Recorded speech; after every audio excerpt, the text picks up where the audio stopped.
मुअज़्ज़िज़ असांजा ॿुधंदड़ो अस्सलाम वालेकुम।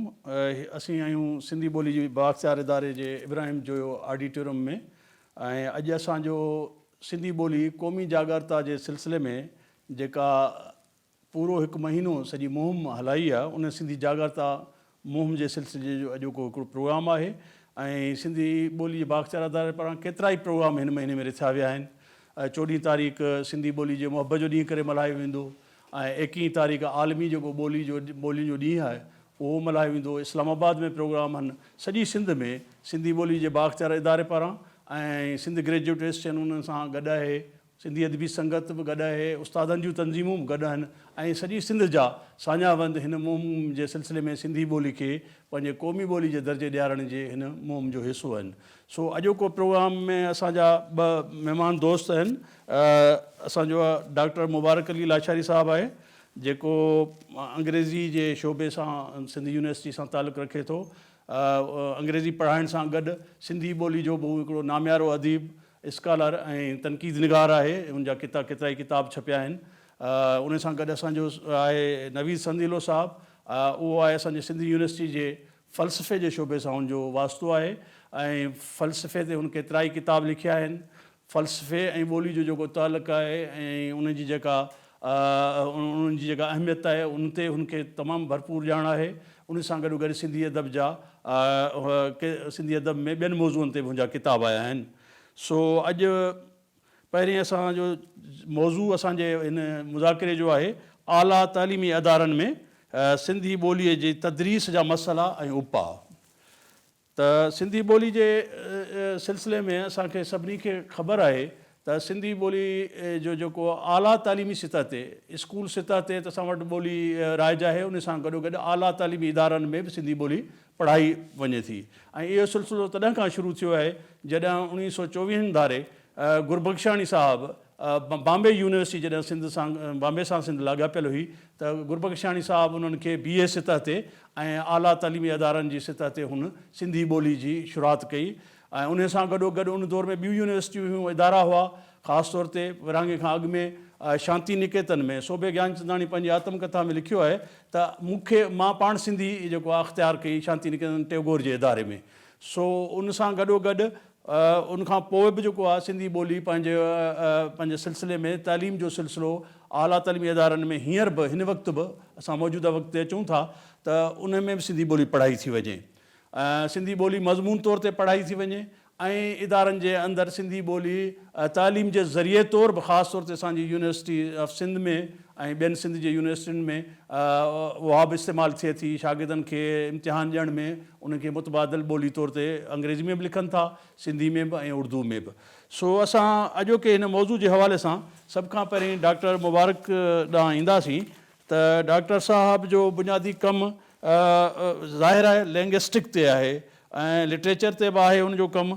त पहिरियों इहो डॉक्टर मुबारक तव्हां खां इहो मालूम कंदासीं त मुख़्तलिफ़ जेके आला तालीमी अदारा आहिनि, यूनिवर्सिटियूं आहिनि या BA सतह ते कॉलेज जेके लाॻापियल इदारनि सां आहिनि त उन्हनि में सिंधी ॿोली जे सिख्या जा लाइ कहिड़ियूं ललकारूं हिन वक़्तु दरपेश आहिनि उस्तादनि खे या इदारनि खे या शागिर्दनि खे।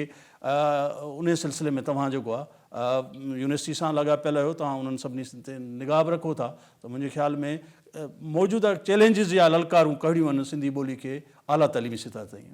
वॾी महिरबानी साईं इदरीस साहिबु, तव्हां ॾाढे सुठे मौज़ू ते हिकिड़ो ॾाढो सुठो सुवालु काराइतो पुछियो आहे। सभ खां पहिरियों त मां सिंधी ॿोली जे बाख़्तियार इदारे खे जस ॾींदुसि जंहिं ॿोली जे क़ौमी ॿोली बनाइण या ॿोली जे जागरता मुहिम जे हवाले सां जेको सिलसिलो शुरू कयो आहे ॾाढो सुठो आहे। उहो सिलसिलो असांखे हिकिड़े क़िस्म जो डिस्कोर्स या हिकिड़ो नैरेटिव या हिकिड़ो बयानियूं असांखे ॾिए थो ऐं असां उन जे बयाने खे खणी करे असां पंहिंजे मादिरी ॿोली खे परवान चढ़ायूं पिया, मादिरी ॿोली लाइ कमु कयूं पिया, अॻिते वधायूं पिया। ऐं इहो सिलसिलो जेको सॼो फेबरवरी जो महीनो हले थो, इन सां रिलेट करे असां 21 फेबरवरी जेको मादिरी ॿोलियुनि जो आलमी ॾींहुं आहे उन हवाले सां बि ॻंढे सघूं था।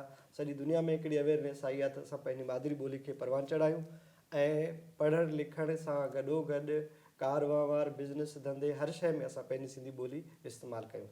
हाणे जेके तालीमी इदारनि में अचूं था त उनमें ॿ हिकिड़ा लेवल आहिनि। सिंधी ॿोली जे हवाले सां। हिकिड़ो त इहो आहे त सिंधी ॿोली जा जेके सिंध जे यूनिवर्सिटियुनि में आला तालीमी इदारनि में डिपार्टमेंट आहिनि उहे सभिनी जॻहियुनि ते मौजूदु आहिनि ऐं इहा हिकिड़ी पॉज़िटिव ॻाल्हि आहे। मां सम्झां थो त पाकिस्तान में जेके बि यूनिवर्सिटियूं आहिनि या जेके बि सूबा आहिनि उन्हनि सूबनि में मादरी ॿोली एतिरे क़दुरु कोन थी पढ़ाई वञे पंहिंजे डिपार्टमेंट में जेतिरी सिंधी पढ़ाई थी वञे। इहा असांजी ख़ुशनसीबी आहे। कराची यूनिवर्सिटी हुजे, विफ़ाक़ी उर्दू यूनिवर्सिटी हुजे, सिंध यूनिवर्सिटी हुजे या नवाब शाह जी यूनिवर्सिटी हुजे या शाह लतीफ़ यूनिवर्सिटी हुजे, सभिनी में MPhil बि कनि पिया सिंधी में शागिर्द, PhD बि कनि पिया। इहा एतिरी ख़ुशि आईंदी ॻाल्हि आहे। तव्हां पंजाब में वञो, पंजाब जे यूनिवर्सिटियुनि में पंजाबी ॿोली में एतिरा माण्हू इंट्रस्टेड या दिलचस्पी कोन था रखनि, एतिरो कोन था पढ़नि।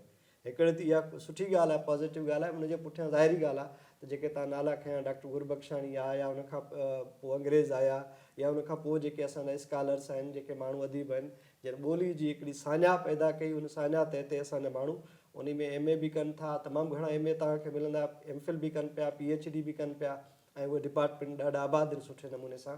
बनिस्बत इनखे जेकॾहिं कंपेयर कयूं पाकिस्तान जे ॿियनि सूबनि में ऐं ॿियनि ॿोलियुनि सां, सिंधी ॿोली जे हवाले सां इहा ॾाढी सुठी ॻाल्हि आहे। ॿियो जेकॾहिं चैलेंजिस जे हवाले सां अचूं त असां हिकिड़ो सिंधी ॿोली जे बाख़्तियार इदारे हिकिड़ी मुहिम हलाई त सिंधी ॿोली जेका प्राइमरी सतह ते लाज़मी पढ़ाई वञे। पर इहा प्राइमरी सतह ते छो असांजो सुवालु थिए थो त माना सेकेंडरी, हायर सेकेंडरी ऐं यूनिवर्सिटी लेवल ते बि कंपलसरी हुजणु खपे। छो जो उते तव्हांजे मथीं लेवल ते मथीं सोचींदड़ ज़हन तव्हांजा रहनि था, वॾा तव्हांजा स्टूडेंट या स्कॉलर, रिसर्चर, मुहक़िक़ उते रहनि था, उन्हनि जे लाइ बि हिकिड़ी कंपलसरी ॿोली रहणु खपे। जेकॾहिं उहे माण्हू सिंध में रहनि था, सिंध जो खाइनि पीअनि था, त सिंधी ॿोली उन्हनि खे पढ़णु लाज़मी थियणु खपे। अंग्रेज़ बि इहो कंदा हुया सॼो कुझु, पर बदकिस्मती सां असां ॾिसूं था त सिंधी कंपलसरी, जीअं अंग्रेज़ी कंपलसरी आहे सभिनी क्लासनि में, जेके BS1 में अचनि था छोकिरा या BS2 ते, त उनखे अंग्रेज़ी कंपलसरी त लाज़मी पढ़ाइनि था, पर सिंधी कंपलसरी उहा हटाई वई आहे।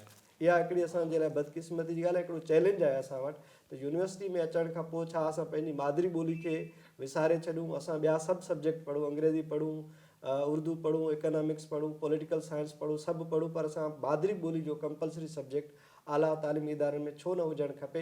इहो लाज़मी तौर ते हुजणु खपे। जेकॾहिं मादरी ॿोली असांखे ईंदी त ज़ाहिरी ॻाल्हि आहे असां उन सां गॾोगॾु असां ॿियनि सब्जेक्टनि ते उबूर हासिलु करे सघंदासीं। उनखां सवाइ मां सम्झां थो त मादरी ॿोली खां सवाइ असां ॿियनि सब्जेक्टनि ते कोन था अची सघूं सुठे नमूने सां। ऐं सिर्फ़ु इहो मसइलो पढ़ाइण जे हद ताईं कोन्हे। मां सम्झां थो त तव्हां जॾहिं मादरी ॿोली खे आला तालीमी इदारनि में राइज कयो था, त इन जो मतिलबु आहे तव्हां पॉलिसी साज़र इदारनि या बिज़नेस कम्यूनिटी में या शहरी माण्हुनि खे या ॿियनि माण्हुनि खे हिकिड़ो पैगाम ॾियो था त असां पंहिंजी मादरी ॿोली सां केतिरे क़दुरु मोहबत कयूं था ऐं मादरी ॿोली केतिरी अहम आहे असांजे लाइ, ऐं त जीअं संजीदगी सां असां पॉलिसी सां इदारनि ते असां ॻाल्हि पहुचाए सघूं, मादरी ॿोली पढ़ाइणु खपे।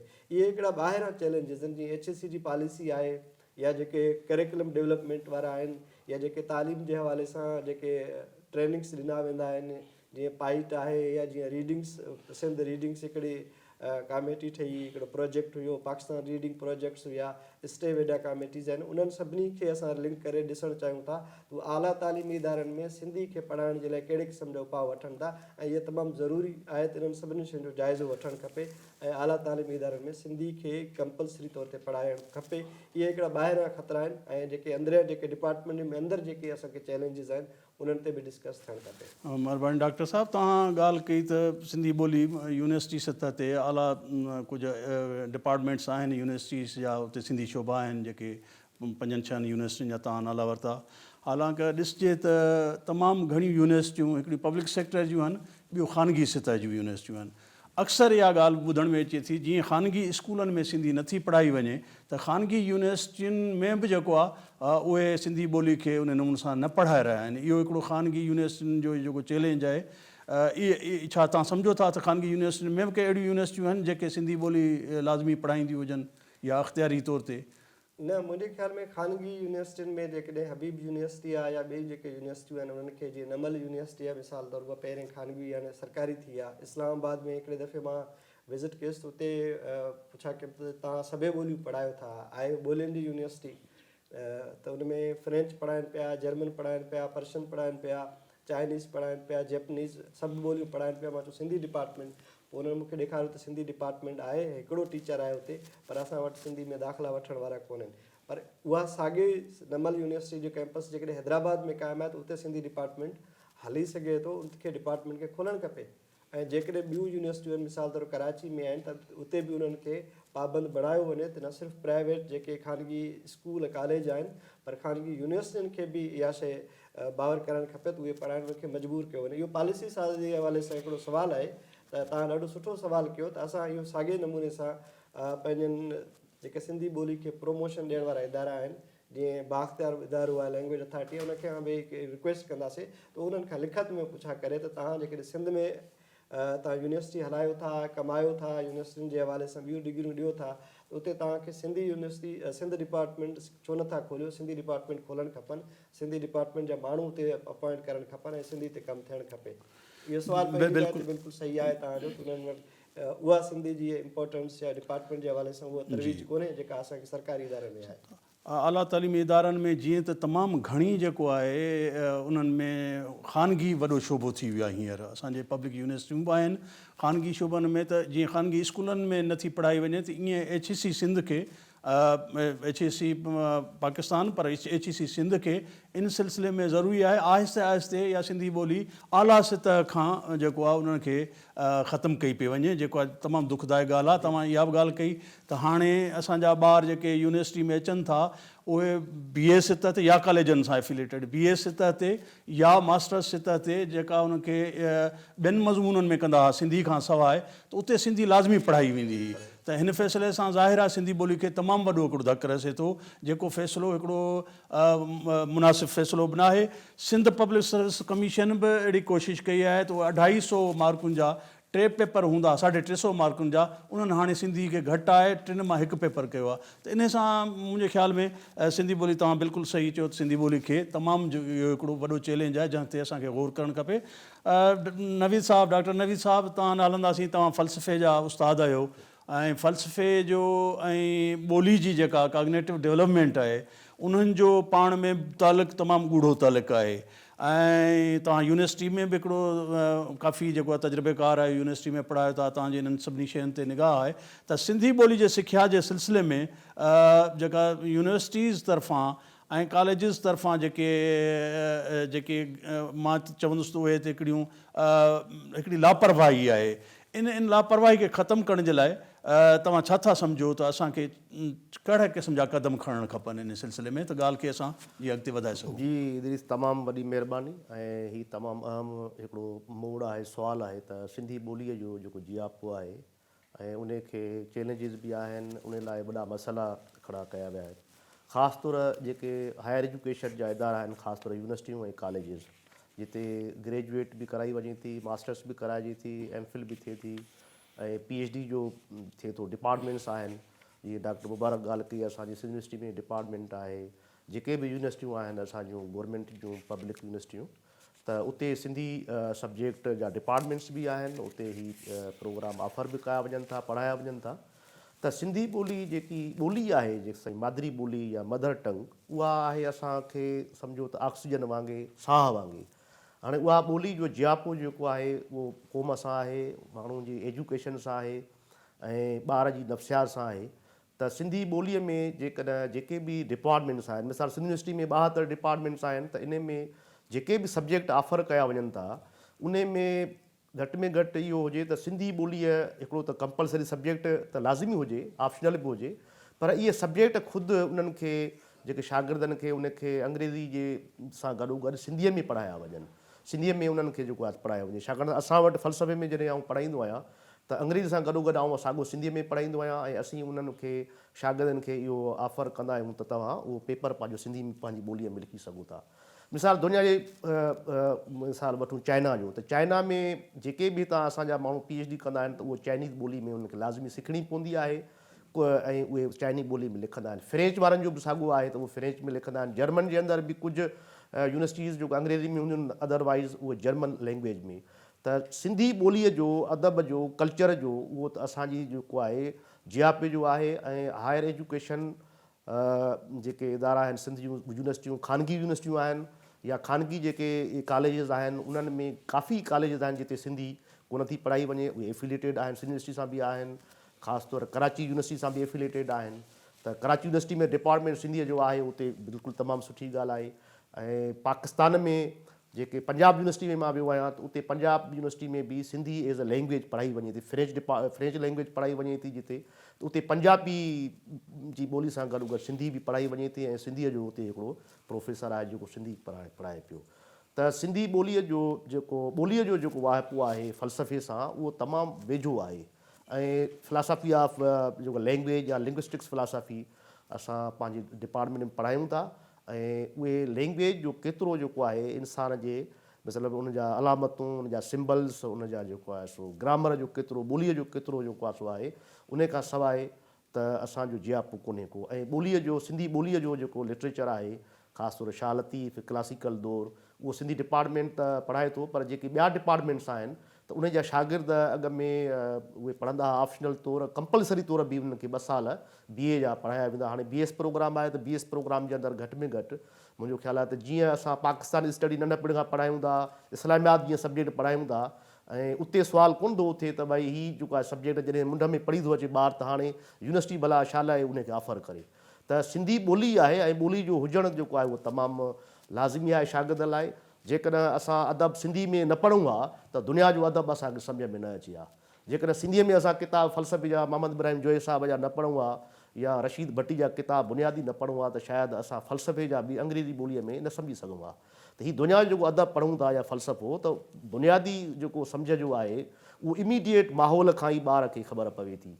ऐं सिंधी काफ़ी शागिर्द जेके अचनि था प्राइवेट स्कूल्स मां, उन्हनि खे सिंधी लिखणु कोन थी अचे। इन जो सबबु इहो आहे त प्राइवेट स्कूल्स जे अंदरि सिंधीअ खे डिस्करेज कयो थो वञे, या जेके सेंट बुनाविचर या बीकन हाउस जहिड़ा जेके स्कूल आहिनि प्राइवेट, उन्हनि में जो जेसिताईं त सिंधी ॿोलीअ जो आहे त उहे ॿार अंग्रेज़ी त लिखनि था पर उनखे पंहिंजी मदर टंग कोन थी अचे। त नफ़्सियात जेकी जुड़े थी ॿार जी, उहा पंहिंजी ॿोलीअ खां जेकॾहिं उहो वेगाणो हूंदो, एलिनेटेड हूंदो पंहिंजे कल्चर खां, पंहिंजे लिटरेचर खां, ॿोलीअ खां, अदब खां, त उहो दुनिया जे अदब खे सम्झण में मां सम्झां थो उहो उनखे तमामु देरि थींदी।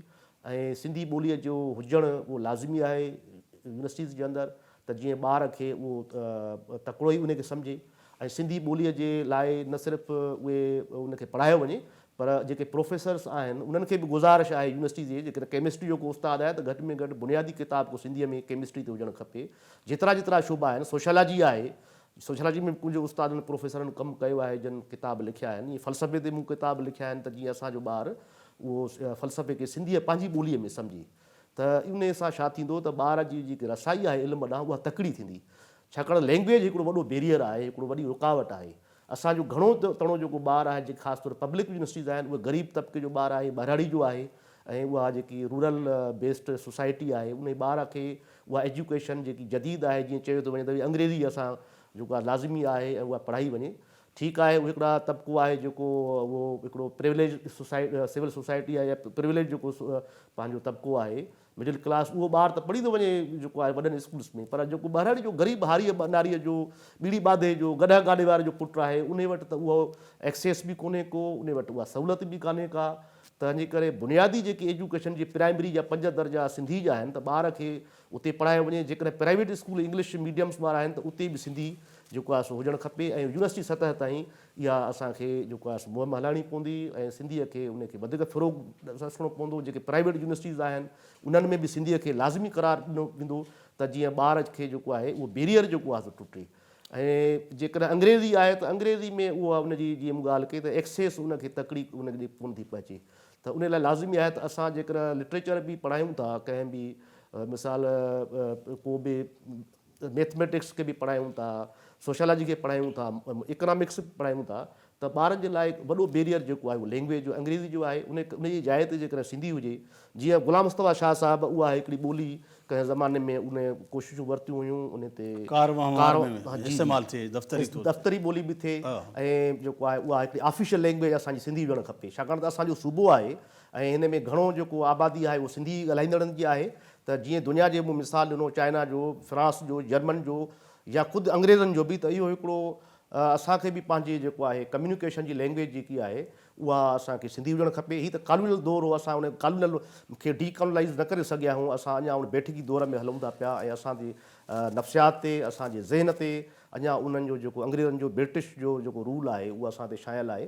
त असांजी आज़ादीअ जो या फ़िक्री जेको असांजी इल्मी आज़ादी आहे, पेडोगॉजी जेकी आहे या तालीम जेकी असां ॾियूं था, उहा पंहिंजी ॿोलीअ में ई असां माण्हू वधीक उनखे फ़रोग़ बि वठाए सघे थो, घणे में घणा किताब बि लिखी सघे थो। ऐं इन सां छा थींदो त असांजो लैंग्वेज जेकी ॿोली सिंधी में मुख़्तलिफ़ जेके शोबा आहिनि, मुख़्तलिफ़ जेके इल्म आहिनि, न सिर्फ़ु उहे अकेडमिया जे अंदरि उहे पंहिंजी अहमियत उजागर कंदा, पर उहे उन्हनि दुनिया जे सॼे इल्म खे उन ॿोलीअ जे पंहिंजी सिंधी ॿोलीअ जे ज़रिए आम माण्हुनि ताईं बि उनजी रसाई थींदी।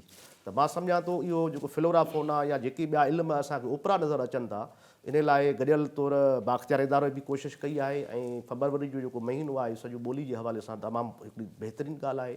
ऐं असांखे फ़ख़ुरु आहे त असांजे जेको दुनिया जा लिटरेचर सां, कहाणी सां, शाइरीअ सां असां उन में भर में अची सघूं था, जर्मन सां, असां अंग्रेज़नि सां।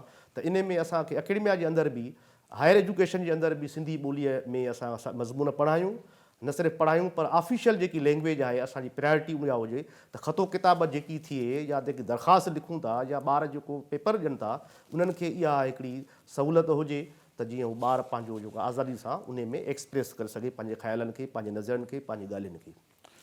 महिरबानी साईं संदीलाल साहब, तव्हां तमामु आम ॻाल्हि कई त सिंधी ॿोली जेका आहे उनखे जेके ख़तरा दरपेश आहिनि उनखे जेकॾहिं अॼु असां मोट न ॾींदासीं त सुभाणे असांजो जेको ईंदड़ नसुल उन खां मारूम थींदो। डॉक्टर मुबारक, मां तव्हां ॾांहुं ईंदुसि। तव्हां अंग्रेज़ी जे शोबे सां तव्हांजो तालुक़ु आहे, तव्हांजो लिटरेचर सां बि आहे, लिंग्विस्टिक सां बि आहे।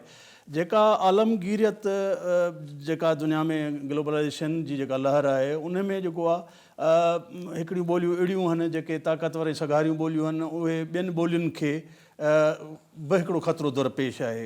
ऐं हिते ख़ासि तरह जीअं संदील साहब ॻाल्हि कई त माण्हू इहो बि चवनि था या नौजवान चवनि था त असीं सिंधी ॿोली छो पढ़ूं जॾहिं असांजी मार्केट ते ऐं जॉब्स ते, नौकरियुनि जे लाइ अंग्रेज़ी जी वधीक अहमियत आहे, त असां सिंधी पढ़ी छा कंदासीं। उन में असांखे तमामु महदूद जेको आहे मिलंदा।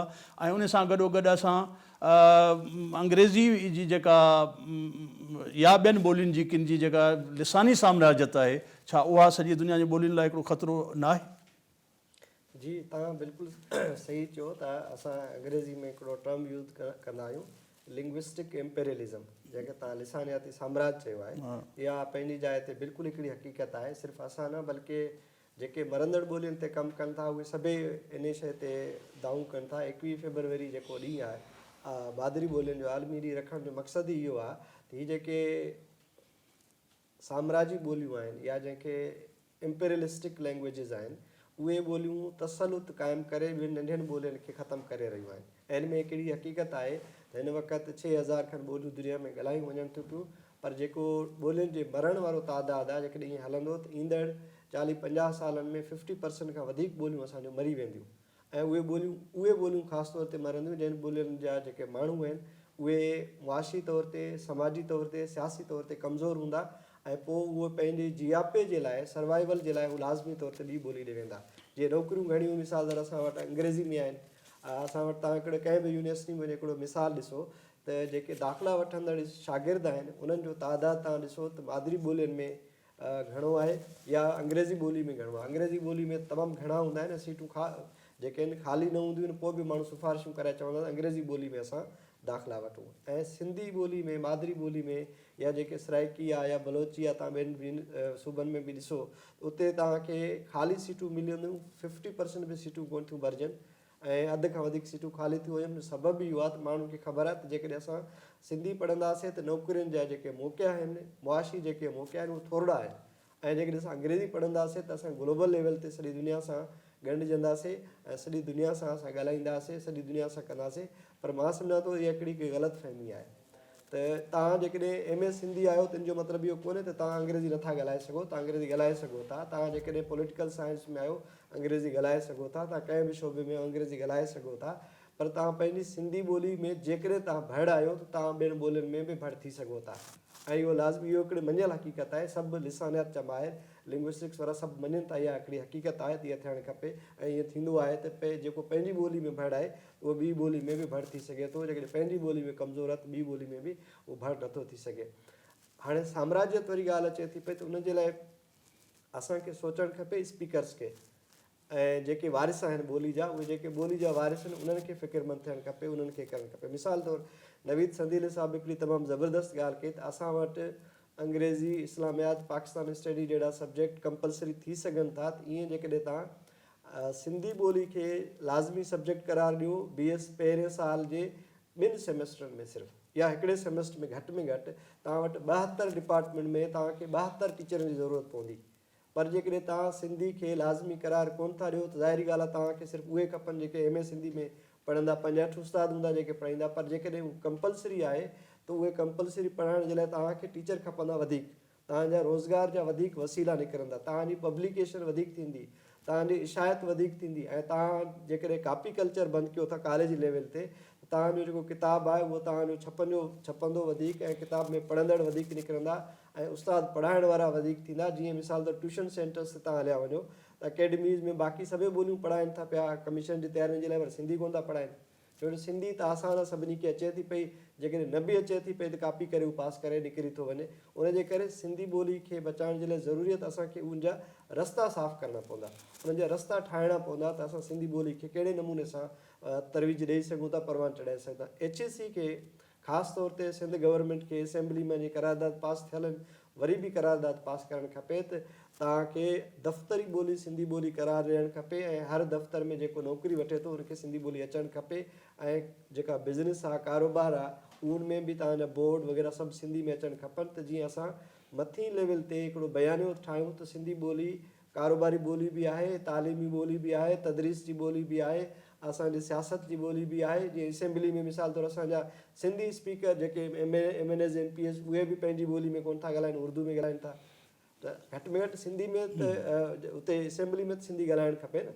त घटि में घटि इहो थींदो त जेको असेंबली जो स्पीकर थींदो उहो कॾहिं न कॾहिं चवंदो त भई मां ॻाल्हायां न पर सम्झां त सही, उहो सिंधी सिखंदो।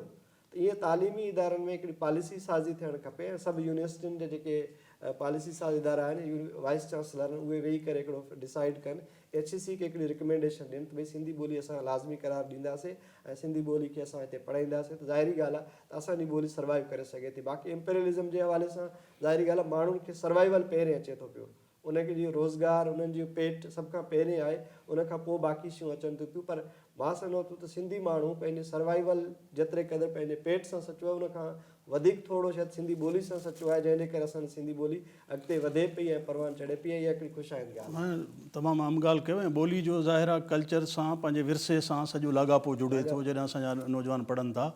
तव्हां अंग्रेज़ी शोबे में बि लैंग्वेज ऐं लिटरेचर ॿई लिंग्विस्टिक पढ़ायो था, लिटरेचर तव्हां अलॻि अलॻि ॿ जेको आहे शोबा कया आहिनि, छा सिंधी डिपार्टमेंट्स जेके सिंध जे यूनिवर्सिटियुनि जा आहिनि उनखे बि, छाकाणि त हेठीं सतह ते जेका तालीम ॾिनी थी वञे उहा ॿोली जी सिख्या आहे, लिटरेचर बि पढ़ायो थो वञे पर ॿोली जी सिख्या ते वधीक अहम आहे। त लिसानियात जे सिलसिले में छा यूनिवर्सिटी जा अपग्रेड शोबा करे जेके सिंधी जा जिते डिपार्टमेंट्स आहिनि त उहो वधीक सघारी अञा बि जेको आहे हेठि ताईं त सिंधी ॿोली सिख्या न थींदी इन सां? जी, तव्हां ॾाढो सुठो सुवालु कयो। लिसानियात में मिसाल तौरु असां अंग्रेज़ी में पढ़ाईंदा आहियूं, फनेटिक्स ऐं फनोलॉजी आहे, ऐं अहिड़े नमूने सां सिमेंटिक्स आहे, सिंटेक्स आहे, मॉर्फोलॉजी आहे, इहे सभु शोबा असां पढ़ाईंदा आहियूं, पर उहे लेटेस्ट वर्जन में पढ़ाईंदा आहियूं। ईअं सिंधी में जेकॾहिं असां ॾिसूं त मिसाल तौरु सोतियात आहे सिंधी में, त सोतियात खे तव्हांखे पढ़ाइणु या सिंधी ॿोली जे सोतियात खे महफ़ूज़ करणु या आवाज़नि खे महफ़ूज़ करण लाइ तव्हांखे लेबॉरेटरीज़ खपनि, लैंग्वेज लेब्स थींदा आहिनि। लैंग्वेज लेब जेके हूंदा आहिनि उहे ॿोली खे रिकॉर्ड कंदा आहिनि, आवाज़नि खे महफ़ूज़ कंदा आहिनि, ऐं पोइ ॾिसंदा आहिनि त कहिड़ो आवाज़ु कहिड़े आवाज़ खां डिफरेंट आहे। मिसाल तौरु प ब कहिड़ो जेको वॉइस्ड आवाज़ु आहे, कहिड़ो वॉइस लेस आवाज़ु आहे। ईअं सिंधी में मां सम्झां थो पियो त इहे जेके लेटेस्ट शयूं आहिनि न, अंग्रेज़ी में जीअं ॿियनि ॿोलियुनि में आहिनि, एडवांस ॿोलियुनि में आहिनि, सिंधी ॿोली में असां उन में अञा काफ़ी पुठिते आहियूं। ऐं सिंधी में जेकॾहिं असां लिसानियात खे प्रॉपर नमूने सां, ख़ासि तौर ते इहे सभई शोबा, मिसाल तौरु सोतियात छा आहे, सोतियात जो असां जेको प्रोडक्शन कीअं थिए थो पियो, उहो जेको आवाज़ु सफ़र करे थो पियो ऐं उहो जेको ऑडिटरी ते पहुचे थो पियो, त उहो कीअं थो करे। मिसाल तौरु सोतियात में अकाउस्टिक हिकिड़ी स्टडी थींदी आहे। हाणे अकाउस्टिक स्टडी में आवाज़ जो हिते प्रोड्यूस थियणु, ठहणु या आवाज़ जो बणिजणु ऐं आवाज़ जो सफ़र करे लिसनर ते पहुचण में उहो हिकिड़ी साइंटिफिक स्टडी थींदी आहे। असां वटि डॉक्टर अयाज़ कीरियो साहिबु आहे जंहिंजो सिंधी अकाउस्टिक ते PhD थियल आहे, पर हाणे उहा PhD कंप्यूटर जे हवाले सां थियल आहे, उन कंप्यूटर खे असां सिंधी सां ॻंढणु खपे, टेक्नोलॉजी खे सिंधी सां असांखे ॻंढणु खपे, त पोइ असांखे ख़बर पवंदी त असां फोनेटिक्स ऐं फोनोलॉजी खे यानी सोतियात खे कीअं सिंधी शोबे में पढ़ाए सघूं था, सिंधी ॿोली में पढ़ाए सघूं था। ग्रामर जा या लिंग्विस्टिक्स जा लिसान जा ॿिया पासा आहिनि, उन्हनि खे बि असां लेटेस्ट अपनाए करे असां रिसर्च में आणे सघूं था। मिसाल तौरु सिंधी ॿोली जे रिसर्च में असां वटि घणी जेका रिसर्च थिए पई उहो आहे क्वालिटेटिव रिसर्च, जंहिंखे मयारी चवंदा आहियूं। क्वांटिटेटिव जंहिंखे मिक़दारी रिसर्च चवंदा आहियूं, उहो असां वटि सफ़ा बिल्कुलु घटि थिए पई, ऐं उनजो जेके टूल्स आहिनि रिसर्च जा तहक़ीक़ जा, उहे टूल्स बि असां वटि घटि इस्तेमालु थियनि था पिया। ऐं निसाब जे हवाले सां इलाही सुवाल आहिनि पंहिंजी जाइ ते जेके करे सघजनि था। मुंहिंजो अॻियों सुवालु नवीद खां हूंदो। तव्हां रिसर्च जी ॻाल्हि कई, निसाब ते बि अचूं था त रिसर्च यूनिवर्सिटी जे शोबे में रुॻो शागिर्दनि खे पढ़ाइणु त उनजो ॿिए लेवल जो जेको आहे कमु आहे, त स्टूडेंट्स खे पढ़ाइजे जेको आहे उनखे डिग्री जे लाइ। पर रिसर्च बुनियादी यूनिवर्सिटियुनि जो कमु आहे। तव्हां छा था सम्झो त जेका रिसर्च या तहक़ीक़ असांजे यूनिवर्सिटियुनि जे शोबनि में थिए पई, ऐं ख़ासि तरह सिंधी जो हवालो आहे, त उते उहा केतिरे क़दुरु मयारी जेका तहक़ीक़ दुनिया में थी रही आहे, उन जी सित सां केतिरे क़दुरु उनजी भेट करे सघिजे थी, या केतिरे क़दुरु असांजे ॿोली जी इर्तिका खे ऐं तरक़ी जे सिलसिले में उहा तहक़ीक़ मददगार थिए थी। ही तमामु अहम इदरी साईं तमामु सुवाल बहितरीनु आहे, अहम सुवाल आहे त जेसिताईं सिंधी जेके शोबा आहिनि यूनिवर्सिटी जे अंदरि, ऐं जेसिताईं तहक़ीक़ जो सुवाल आहे त रिसर्च जेकी आहे उहा क्वालिटेटिव या साइंटिफिक केतिरी आहे या लेटेस्ट केतिरी आहे। मूंखे जेको नज़र आयो आहे त ख़ासि तौरु जेके असांजा सिंधी शोबो कराची यूनिवर्सिटी जो ऐं पंहिंजो खैरपुर जो या सिंध यूनिवर्सिटी जो जेके 3 अहम यूनिवर्सिटियूं आहिनि सिंधी जूं पब्लिक यूनिवर्सिटीज़, उन में जेके तहक़ीक़ थिए थी या जेके मुंहिंजे नज़र मां गुज़रियूं आहिनि, जेके सेमिनार मूं अटेंड कया आहिनि पर्सनली, उहो एतिरो मयारी कान्हे का। उन जी रिक्वायरमेंट्स, जदीद रिक्वायरमेंट्स जेके घुरिजूं आहिनि, उन जो टूल्स जेके आहिनि तमामु पुराणा आहिनि, ऐं पुराणे अंदाज़ सां उहा तहक़ीक़ थिए थी, उहा मयारी बि कोन थी थिए। ऐं ख़ासि तौरु उन ते घणो तणो जेको कमु आहे उहो शाइरी जे हवाले सां या कहाणी जे हवाले सां थिए थो, क्रिएटिव लिटरेचर जे हवाले सां। पर थोरा शागिर्द अहिड़ा आहिनि जेके जन PhD या MPhil पंहिंजी लिंग्विस्टिक्स ते कई हुजे, ॿोली ते कई हुजे, या ॿोलीअ जो जेको ॿियो तनाज़ुर आहे हिकिड़ो जेको ख़ासि तौरु तव्हां इम्पीरियलिज़म जी ॻाल्हि कई या कॉलोनियल जेको दौरु आहे, उन पस मंज़र में तहक़ीक़ कोन थी थिए त शागिर्द खे जेको पॉलिटिकल डीपोलिटिसाइज़ ॾियणु थियल आहे। रुॻो सिंधी लिटरेचर जेके डिपार्टमेंट्स आहिनि उन्हनि जो इहो कमु न आहे त रुॻो शाइरी ते कमु कराए या कहाणीअ ते, पर उनखां वधीक आलमी जेके ट्रेंड्स आहिनि दुनिया जा उन्हनि खे बि ॾिसणु घुरिजे, या पॉलिटिकल जेके नैरेटिव्स आहिनि उन्हनि खे बि हू खणी अचनि त सिंधी ॿोलीअ जे हवाले सां कहिड़ा ख़तरा आहिनि, या हींअर जेको सोशल मीडिया आहे या AI जो जेको दौरु आहे, ऐं जेकी लैंग्वेज खे ट्रांसक्राइब थिए पियो या उर्दू ॿोली अचे पई, उन कॉन्टेक्स्ट में बि हिकिड़ी लेटेस्ट रिसर्च थियणु घुरिजे। तमामु घणा मौज़ू आहिनि दुनिया जा, उहे उन्हनि में हुजणु खपनि, पर तहक़ीक़ जो जेके टूल्स आहिनि या मेथड्स आहिनि उहे हिननि खे थोरे उहो गैर मयारी आहिनि। मूंखे नज़र जेके आहिनि मयारी न आहिनि, जेके इंटरनेशनल जेके घुरिजूं आहिनि उन मुताबिक़ उहे उन्हनि जा न आहिनि। बसि उहो लकीर फ़क़ीर आहे, जीअं आहे उहा PhD MPhil जेका जुड़तू क़िस्म जी उहा थिए थी। त हिकिड़ी शइ इहा बि आहे त उहा हिकिड़ी महदूद दायरे जे अंदरि जेको पुराणे तहक़ीक़ जो तरीक़ेकार हुयो, उहे ई मॉडल्स खणी आया आहिनि। ऐं जेसिताईं असां आलमी लेवल ते बैन अल-अक़वामी तौर ते जेके असांजा मॉडल्स आहिनि उहे कोई एॾो ॾुखियो कमु कोन्हे को। काफ़ी असां प्रोफेसर आहिनि जेके अंग्रेज़ी पढ़नि था, अंग्रेज़ी में किताब उन्हनि तर्जुमा बि कया आहिनि, त उहे प्रोफेसर उहो उन पासे उहा तहक़ीक़ कराए सघनि था, या उहे ख़ुदि उनखे मुतारिफ़ कराए शागिर्दनि खे ॿुधाइनि त हिन तरीक़े सां बि रिसर्च थींदी आहे। मिसाल जमालियात जो पहलू असां वटि उहो पुराणो आहे। जमालियात आहे सूंहं, बसि जमालियात रुॻो गुल जी सूंहं या माण्हू जी सूंहं जी ॻाल्हि आहे। तव्हांखे मां ॿुधायां त फूड जी जमालियात ते बि तहक़ीक़ थिए थी पई, ऐं तरीक़ा उन जा ॿिया आहिनि। ऐं असां वटि त प्लेजरिज़म जी त ॻाल्हि थींदी ई कोन्हे, अंग्रेज़ी में ॿियनि में हाणे अची वियो आहे प्लेजर चेक थिए पियो, ऐं सिंधीअ में प्लेजर ॾिस त उहा प्लेजर जे उन मां बि कोन थी गुज़रे। केतिरो % जेको 19% खां मथे आहे, ॿियूं शयूं कीअं आहिनि, कहिड़े तरीक़े सां। मिसाल हवाले जा बि मिसाल तव्हांखे ॾियां त इहे सभु हिकिड़ा चैलेंजिस ख़ुदि तहक़ीक़ जे अंदरि हिकिड़ा इंटरनल जेके चैलेंजिस आहिनि निसाब जे हवाले सां बि, त कैरिकुलम खे बि ख़ुदि जेको आहे उनखे रिन्यू करणु घुरिजे, उनखे मयारी हुजणु घुरिजे। ऐं जदीद जेके दौर जा शाइर आहिनि या उन्हनि जा नाविल आया आहिनि उन्हनि खे बि मुतारिफ़ कराइजे। जदीद जेके दुनिया जे अंदरि ट्रेंड्स आया आहिनि उहे बि सिंधी डिपार्टमेंट खे जेके आलमी अदबी नज़रिया आहिनि उन्हनि खां बि उनखे मानूस थियणु घुरिजे। अदबी जेके थियरियूं आहिनि दुनिया जे अंदरि उन्हनि खे बि ॾिसणु घुरिजे। लिंग्विस्टिक्स जा या फोनेटिक्स जी जेसिताईं मुबारक साहब ॻाल्हि कई डॉक्टर, त ग्रामर जेको अहम आहे असांजो, उहो असांजे ॿार खे हाणे कोन थो अचे। हाणे जेकॾहिं असां पुठिते वेंदासीं 40 साल 30 साल त उहो ग्रामर ॿारनि खे प्राइमरी में मैट्रिक ताईं पढ़ायो वेंदो सिंधी ग्रामर। हाणे उहो सिंधी ग्रामर ॿार खे त अचे ई कोन थो। हाणे उहो पहिरें खां नथो अचे, यूनिवर्सिटी ताईं बि लिखणु कोन थो अचे। त इहो जेकॾहिं उन्हनि ॿारनि खे जेके MA प्रीवियस खां अचनि था या ॿियनि डिपार्टमेंट्स में उन्हनि खे ग्रामर बि पढ़ाइजे सुतियार सां गॾोगॾु। सोतिया जे सिलसिले में यूनिवर्सिटी सतह ते असां माज़ी में ॾिसूं था त ख़ुदि सिंधी यूनिवर्सिटी जे सिंधी शोबे मां लिसानियात जे सिलसिले में वञी MA लिंग्विस्टिक में करे आया प्रोफेसर अली नवाज़ जतोई साहिब जन किताब लिखियो लिसान सिंधी ज़बान, ऐं डॉक्टर अलाना उन बि जेको सोतियात ते किताब लिखियो ऐं ॿियनि कुझु कोशिशि कई। त इहो हिकिड़ो ट्रेंड हो त यूनिवर्सिटी अॻे मोकिलींदी हुई मुख़्तलिफ़ प्रोफेसर्स खे जेका दुनिया में लिंग्विस्टिक ते या रिसर्च ते कमु थिए थो। सो ई छा हाणे डॉक्टर मुबारक उस्तादनि खे, छाकाणि त उस्ताद मुख्य किरदारु अदा करे थो, जेको सिंधी ॿोली सेखारे थो पढ़ाए थो त उहो अहम किरदारु अदा करे थो। छा निसाब जेको आहे उहो उनजो छा प्रोसेस यूनिवर्सिटी सतह ते केतिरनि सालनि जे अंदरि उहो रिवाइज़ थियणु खपे ऐं उहो उनजो प्रोसेस छा तव्हांखे वधीक मालूम हूंदो। त उहो निसाब ऐं ॿियो जीअं नवी साहब ॻाल्हि कई त उहो जदीद घुरिजनि ऐं ख़ासि तौर ते टेक्नोलॉजिकल जेको रिवोल्यूशन इनकलाब आयो आहे उन सां केतिरे क़दुरु जुड़ियल आहे निसाब, ऐं उस्तादनि जी तरबियत केतिरे क़दुरु थिए थी।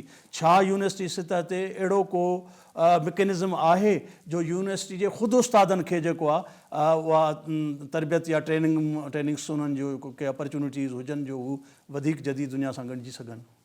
जी इदरी साहब, तव्हां ॾाढो सुठो सुवालु कयो। असां वटि सभ खां पहिरियों त निसाब खे जेकॾहिं ॾिसूं त सिंधी शोबे में जेको निसाब पढ़ाइजे थो, मिसाल तौरु मां तनक़ीद जो हिकिड़ो मिसाल तव्हांखे ॾींदुसि। हिकिड़ो तनक़ीद जो किताबु आहे जेको 80 वारे ॾहाके में या 70 वारे ॾहाके में छपियो आहे। 2024-25 ते उहा तनक़ीद पढ़ाइजे थी पई। ऐं तनक़ीद जे जेके असांजा ज़ाविया आहिनि, नवीद साहब सुठे नमूने सां उन ते रोशनी विधी आहे। तनक़ीद या लिसानियात, मिसाल तौरु अलाना साहब जो लिसानियात जेको आहे उहो उनमें लहजनि ते आहे।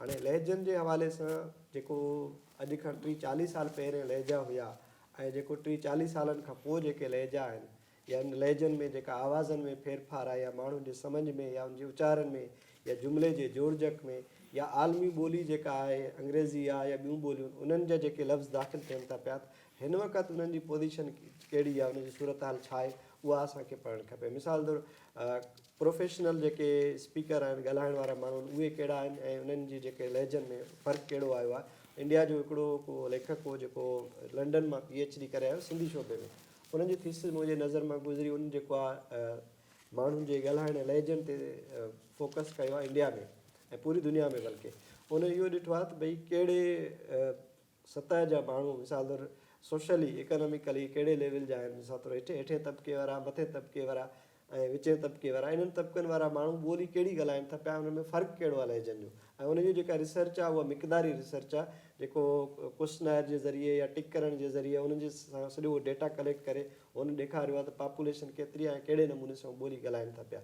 हाणे उहा रिसर्च जेका असां वटि थियणु खपे त असां उनखे मिक़दारी रिसर्च में खणी अचूं ऐं लिसानियात जो पैरामीटर्स जेके जदीद पैरामीटर्स आहिनि उन्हनि ते असां परखियूं त पोइ असांखे ख़बर पवंदी त उहा कहिड़े नमूने सां थिए थी पई। जेकॾहिं असां सॼी ज़िंदगी लिसानियात में सिर्फ़ु लहजनि ते ई पिया तहक़ीक़ कंदासीं पिया, लहजनि ते ई ॿुधाईंदासीं पिया, त इहे शयुनि खे ज़रूरु जर्नलाइज़ करणु आहे। सिंधी में असां स्क्रूटनी कमेटी में वेंदा आहियूं, साईं नूरमोहन शाह हुजे हा त उहो ॿुधाया तव्हांखे, त असां गॾु हुन ते वॾो बहस कंदा आहियूं।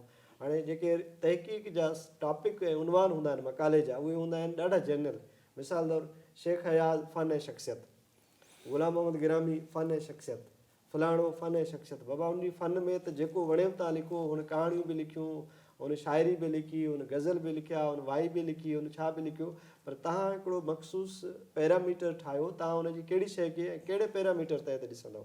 मिसाल तौरु सिंधी शोबे में डॉक्टर गफ़ूर मेमण, डॉक्टर साजिदा खे पोस्ट मॉडर्न जेके टेक्निक्स आहिनि उन्हनि खे खणी करे सिंधी शाइरी खे अप्लाई कयो आहे। हाणे अहिड़े नमूने सां असां वटि जदीद जेके अप्रोचिस आहिनि तहक़ीक़ जा या तनक़ीद जा या लिसानियात जा, उहे खणी करे असां केतिरे क़दुरु उन ते अप्लाई कयो आहे। तव्हां हिकिड़ी ॻाल्हि ॿी ॿुधायां, मिसाल तौरु असां वटि हिकिड़ो कार्पस लिंग्विस्टिक्स ॾाढो हिकिड़ो इम्पोर्टेंट अहम फील्ड आहे।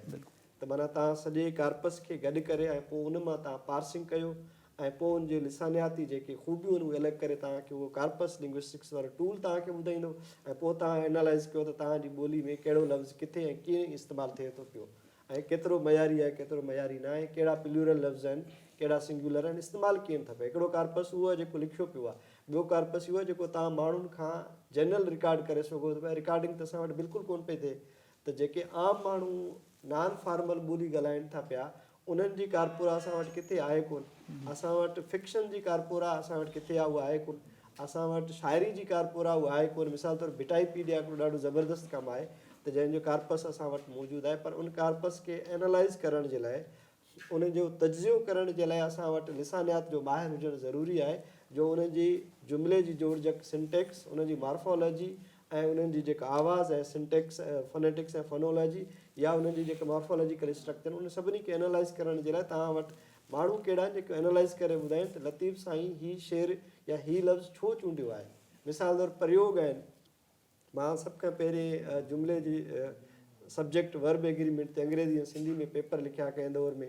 पोइ हांगकांग वियुसि, हुते हिकिड़ो इंडियन लिसानियात जो ॿाहिरि वेठो जंहिं मुंहिंजो पेपर पढ़ियो, उन मूंखे पियो तव्हांजा जेके प्रयोग आहिनि या agreement subject verb agreement Sindhi में ॾाढा इंट्रस्टिंग आहिनि, पर तव्हां हुन में इहो कोन ॼाणायो आहे त जेको प्रयोग कर्मणी आहे, प्रयोग कर्तणी आहे, त उनजो समाजी कारण छा आहे।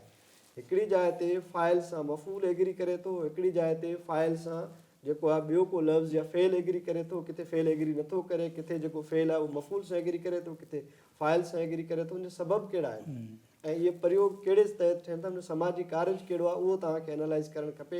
इहे त असां वटि मिसाल तौरु वॾो सिंधी व्याकरण या नंढो सिंधी व्याकरण मिर्ज़ा कलीच बेग वटि बि कोन्हनि के। हाणे उन पैरामीटर ते असांखे शयुनि खे खणी अचणु खपे त असां उन ग्रामर या उन लिसानियात जे नए अप्रोच मुताबिक़ उनखे असां तजियो कयूं त जीअं ॿोली खे असां अञा अॻिते वधाए सघूं, बजाए जो साॻियुनि शयुनि ते असां बीठा आहियूं। न तव्हां बहितर ॻाल्हि कई। तहक़ीक़ रुॻो मतिलबु मयारी तहक़ीक़ ऐं जेको आहे मिक़दारी तहक़ीक़ पंहिंजी जाइ ते, पर ख़ुदि तहक़ीक़ ते तहक़ीक़ दुनिया करे पई। जेका तहक़ीक़ थिए थी रिसर्च ऑन दी रिसर्च, त असां वटि उहो मरहलो त अञा शुरू न थियो आहे। रिव्यू पेपर्स आहिनि ऐं उन ते तमामु घणो थिए थो। उनजी वैलिडिटी दुनिया ते में जेका रिसर्च थिए थी उनजी ॾिसे थी दुनिया। नवीद ॻाल्हि हितां हली पए त हिकिड़ो बहितर उस्तादु जेको असां वटि इहो एजुकेशन में हिकिड़ी बुनियादी ॻाल्हि आहे त बहितर तरबियत याफ़्ता उस्ताद ई बहितर नमूने जी जेको आहे प्रॉस्पेक्टिव स्टूडेंट्स या शागिर्द पैदा करे सघनि था। यूनिवर्सिटीज़ में को तरबियत जो सिंधी ॿोली जे हवाले सां ऐं ॿियनि शोबनि जे हवाले सां, छाकाणि ॿिया शोबा बि कान नमूने सां रिलेट आहिनि। तहक़ीक़ सिंधी ॿोली ते अंग्रेज़ी डिपार्टमेंट बि करे पियो, मेराण यूनिवर्सिटी जो इंग्लिश डिपार्टमेंट करे पियो, ऐं उन सां गॾोगॾु कंप्यूटर एजुकेशन वारा बि जेको आहे कुझु मौज़ू खणनि था। त उहा तहक़ीक़ त जारी रहे थी, ऐं पर उस्तादनि जी तरबियत जो यूनिवर्सिटी सतह ते, कॉलेज सतह ते बि कोन्हे। हेठि बि साब प्राइमरी सतह ते का टीचर्स एजुकेशन या ट्रेनिंग आहे, सेकेंडरी ते बि तमामु घटि आहे, ऐं कॉलेजिस ते बि नथी थिए। छा यूनिवर्सिटी सतह ते इन शइ जी ज़रूरत न आहे त उन्हनि मुख़्तलिफ़ शोबनि में उन्हनि उस्तादनि जी ऐं सिंधी ॿोली जी बि उन में शामिलु आहे, उन्हनि जी तरबियत जो को मुयसरु इंतिज़ाम आहे या उहो कीअं पैदा थी सघे थो, या उन सिलसिले में यूनिवर्सिटी HEC या के इनिशिएटिव? हा, इदरी साईं ॻाल्हि इहा आहे त उस्ताद जेको नओं अचे थो यूनिवर्सिटी जे अंदरि या कॉलेज जे अंदरि, त उस्ताद जे लाइ बि ख़ुदि हिकिड़ी ट्रेनिंग तरबियत उहा जेकी आहे उहा लाज़िमी आहे। छाकाणि त उहो अॻिते हली ॿारनि खे कहिड़े नमूने पढ़ाए। दुनिया जे अंदरि यूनिवर्सिटीज़ जे अंदरि त इहा सिख्या हूंदी आहे त उहो उन जेको नओं उस्ताद आहे उनजी हिकिड़ी बाक़ाइदा ट्रेनिंग थींदी आहे। पर असांजी सिंध यूनिवर्सिटी में उहो कॾहिं रेगुलर त का शइ अहिड़ी इन तरह जा यूनिवर्सिटीज़ जा सतह ते कान थी आहे त उस्ताद हा जेको जनरल तौरु यूनिवर्सिटियूं आहिनि असांजूं पब्लिक या प्राइवेट, सवाइ एकड़ ॿेकड़ को थींदो हुजे कॾहिं मुख़्तलिफ़, पर उहो इरेगुलर रहियो आहे बेतरतीब। विच में को हिकु ॿ उस्तादनि जी ट्रेनिंग थी का, उहा बहरहाल उहा रेगुलर बुनियादनि ते कोन्हे, त उन जो हुजणु लाज़िमी आहे। छाकाणि त उस्ताद जी नफ़्सियात ॿार सां उहो कीअं कम्यूनिकेट करे, सब्जेक्टनि खे कीअं उनखे क्रिटिकल एनालिसिस सेखारे, त हिकिड़ो पढ़ण ऐं पढ़ाइण जो जेको मसइलो आहे उहो बि उन में गैप आहे। शागिर्द ऐं उस्ताद जे विच में बि गैप आहे। ईअं नथो न आहे त कोई जनरल सभिनी उस्तादनि जो हूंदो, पर घणे तणे इहो आहे त इहा तरबियत बि लाज़िमी आहे उस्ताद जे लाइ, त जीअं उस्ताद उहा जेकी इम्पार्ट करे थो या ऑफर करे थो सब्जेक्ट, त उहो कहिड़े तरीक़े सां ॿार जी नफ़्सियात सां कीअं उहो कम्यूनिकेट करे, इहो बुनियादी आहे। छाकाणि त यूनिवर्सिटीज़ जे अंदरि रुॻो पढ़ाइणु कोन्हे, पर ॿ अहम कम आहिनि उस्ताद जे लाइ, प्रोफेसर लाइ, त उहो तहक़ीक़ बि गॾु कंदो ऐं पढ़ाईंदो बि। त उन जे लाइ उनखे ॿई शयूं लाज़िमी आहिनि। छाकाणि त हेक जे अंदरि बि इहो लिखियो वियो त MA खां पोइ MPhil बि थींदी PhD थींदी, पोइ उनजे बुनियाद ते प्रोमोशन थियनि था, पर उहे बि मयारी हवाले सां थियणु घुरिजनि ऐं उन्हनि जी तरबियत बि लाज़मी आहे, न सिर्फ़ु सिंधी शोबे जी पर ॿियनि उस्तादनि जी बि तरबियत। अहिड़ो को प्रोविजन या यूनिवर्सिटी असांजे ख़ासि तौर सिंध जे हवाले सां न को हेक जी का अहिड़ी का पॉलिसी जुड़ियल आहे, न को अहिड़ो तरह सां यूनिवर्सिटी एडमिनिस्ट्रेशन जी तरफ़ां उस्तादनि खे ट्रेनिंग ॾिनी थी वञे। जेकॾहिं तरबियत बि न आहे ऐं उस्ताद पंहिंजे जाइ ते हिकिड़ी नॉलेज ट्रांसफ़र कनि था ऐं उहे पढ़ाइनि बि था, ॾिसो सॼो शागिर्दनि जो या वालदेन जो सभिनी जो वधीक मर्कज़ वञी पंहिंजे इम्तिहान ई सिरिश्तो, त इम्तिहान में मार्कूं खणियूं आहिनि, डिग्रियूं खणियूं आहिनि। छा असांजो जेको आला तालीमी इदारनि में सिंधी ॿोली जी सिख्या जे हवाले सां जेको इम्तिहानी निज़ाम आहे या ओवरऑल तालीमी निज़ाम ॿई जुड़ियल आहिनि, सिंधी ॿोली जो निज़ाम बि हुन सां जुड़ियल आहे, त छा उहो को असेसमेंट जो ऐं जेका हिकिड़ी फॉर्मेटिव असेसमेंट आहे या हिकिड़ी जेका एक्सटर्नल असेसमेंट आहे, उन जो छा मयार आहे इम्तिहानी निज़ाम जो जेको सिलसिलो आहे नवी साहब? हा जी, उहा असेस त इन तरह सां थिए कोन थी, छाकाणि त जेको इम्तिहानी ख़ासि तौर यूनिवर्सिटीज़ जे अंदरि सेमेस्टर सिस्टम आहे, बिल्कुलु। त सेमेस्टर जेको पढ़ायो वञे थो उहो जेको असां कोर्स ऑफर थिए थो उस्ताद जे तरफ़ां, डिपार्टमेंट्स जी तरफ़ां, पोइ उहो उन बुनियाद ते शागिर्द जी असेसमेंट थींदी आहे, उन्हनि खे असाइनमेंट्स बि ॾिनी वेंदियूं आहिनि, उन्हनि जो फील्ड वर्क बि किन डिपार्टमेंट्स जी तरफ़ां थींदो आहे। त पर हिकिड़ी शइ जेकी मूंखे नज़र अचे थी त उन्हनि शागिर्दनि जी असेसमेंट सिर्फ़ु कापीअ में असां नथा करे सघूं, पर शागिर्द जेको फीडबैक ॾिए थो पंहिंजे थियण ई घुरिजे त शागिर्द खां बि उहो जेको बोर्ड ते या उन में रोस्टम ते अची करे उहो पंहिंजो उन खां कुझु एक्टिविटी कराइजे, डिमांस्ट्रेट कराइजे।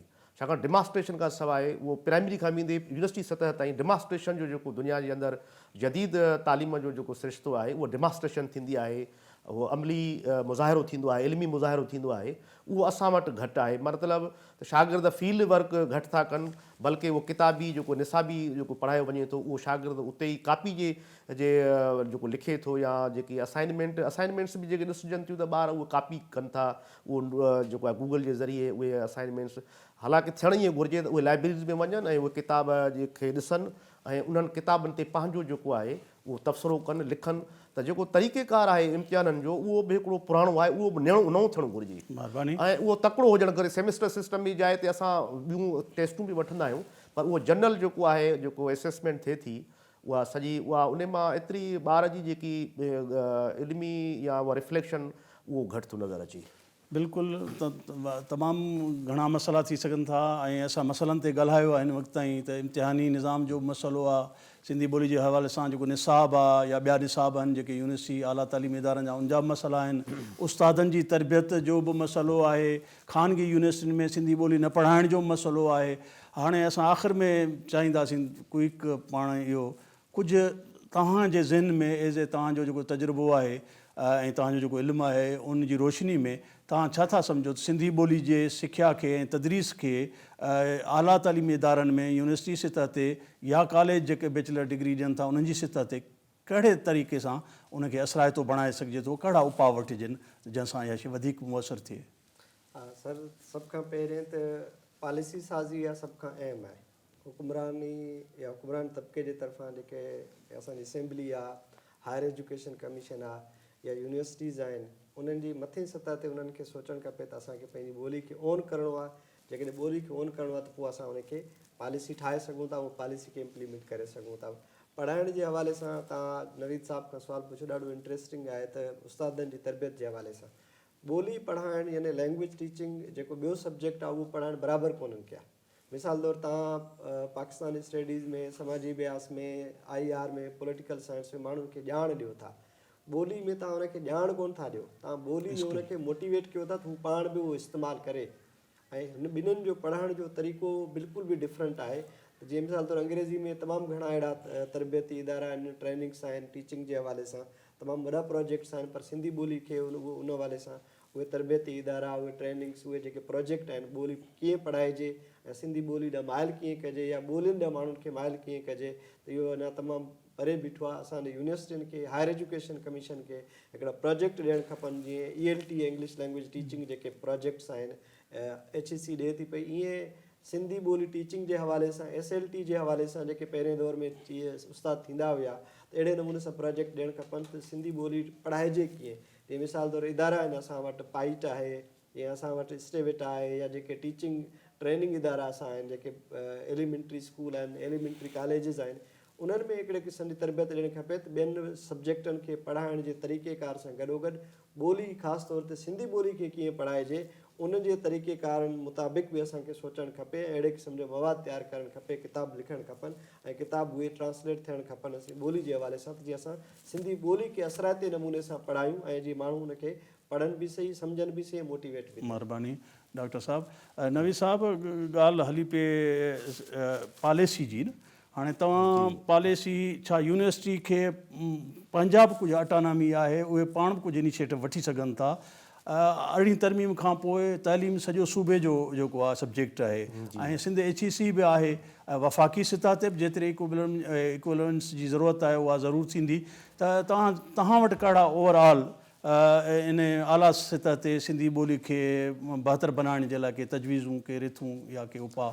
हा जी, मुंहिंजी तजवीज़ इहा आहे त हिकु त यूनिवर्सिटी सतह ते छाकाणि त सेल्फ ऑटोनमस बॉडीज़ आहिनि यूनिवर्सिटीज़ ऐं उहो अख़्तियार उन जी जेके पंहिंजो उस्तादनि जूं तनज़ीमूं बि आहिनि, जेके अकेडमी हिकिड़ो काउंसिल बि आहे ऐं हायर एजुकेशन कमीशन जेकी सिंध हायर एजुकेशन कमीशन आहे उन जे ज़रिए बि उनखे करे सघे थो त उहा मुख़्तलिफ़ फोरमनि ते, मिसाल सिंध असेंबली जे तरफ़ां जेको आहे उहे बि उन में इनिशिएटिव वठी सघनि था, उहे ऑफिशियली तौर उनखे लागू कराइनि यूनिवर्सिटीज़ खे, छाकाणि त 18वीं तरीम खां पोइ यूनिवर्सिटियूं जेके आहिनि उहे चीफ मिनिस्टर्स जे अंडर आहिनि ऐं ख़ासि तौर जेको आहे उहो उनखे उहे क़ौमी असेंबली जे ज़रिए बि करे सघनि था, वाइस चांसलर्स खे बि उहो कराए सघनि था ऐं उस्तादनि जूं जेके काउंसिल्स ठहियल आहिनि, टीचर्स कम्यूनिटी अकेडमी आहे, उहो जेको एडवांस स्टडी बोर्ड्स आहिनि उन जे ज़रिए बि सिंधी ॿोलीअ जे हवाले सां उनखे लागू करण लाइ उहो करे सघे थो त असां उन ज़रिए ई पंहिंजी ॿोलीअ खे बचाए सघूं था, लिटरेचर खे, ऐं उहो जेको मुख़्तलिफ़ डिपार्टमेंट्स आहिनि उहे शागिर्दनि जे ते लागू थियनि थियूं त उनखे जेको इम्प्लीमेंटेशन थी सघे थी ऐं उहो लाज़मी थींदो। जेकॾहिं न थियो त पोइ असां हिन सतह ते हिन दौर में जेको 21वीं सदी आहे, जीअं ॿियनि खे ललकारूं चैलेंजिस आहिनि, दुनिया जी ॿोलियुनि खे काफ़ी ॿोलियूं मरी रहियूं आहिनि, संस्कृत ॾिसो उहा मरी वई, या अहिड़ियूं ॿियूं ॿोलियूं आहिनि जेके ख़तमु थी वियूं दुनिया जे सिफ़े हस्ती तां, त सिंधी ॿोलीअ जा बि चैलेंजिस आहिनि। जीअं मूं चयो त जदीद जेके इल्म आहिनि उहे असांखे पाण खे हिकिड़ो जेको आहे ट्रांसलेशन ब्यूरो ठाहिणु घुरिजे ऑफिशियली तौर त सिंधी जेको आहे ॿोली उन जो वाहिपो थिए, सिंधी लिटरेचर जेको आहे दुनिया जे ॿोलियुनि ताईं पहुचे, त इन तरह सां बि उहे असां वटि नौजवान जेके सिंधी ॿोली, अंग्रेज़ी ॿोली या ॿियूं फ्रेंच लैंग्वेज या जेको आहे चीनी ॿोली ॼाणनि था, त उहे उनखे बि इन्हनि जेको आहे उनखे लागू करे सघिजे थो उते, त उहे बि उहे ॿोलीअ जे हवाले सां कमु मुख़्तलिफ़ करे सघजनि था। महिरबानी नवीद साहब, मुंहिंजे ख़्याल में सिंधी ॿोली जी जेका ही मुहिम आहे उहा जारी रहंदी। असां सभिनी खे नाज़रीन पंहिंजी ॿोली जे हवाले सां प्राइमरी बुनियादी सतह ते या आला तालीमी सतह ते सिंधी ॿोली जे इस्तेमाल जे लाइ ऐं सिंधी ॿोली खे बहितर बनाइण जे लाइ ऐं सिंधी ॿोली खे राइज करण जे लाइ सिंधी लैंग्वेज अथॉरिटी ऐं ॿियनि जेके इदारा गॾिजी मुहिम हलाइनि पिया, कोशिशि करणु खपे। आख़िर में नारायण शाम जे शेर सां पुॼाणी कंदासीं, अला ईअं मथे जो किताबनि में पढ़िजे त हुई सिंध ऐं सिंध वारनि जी ॿोली। महिरबानी।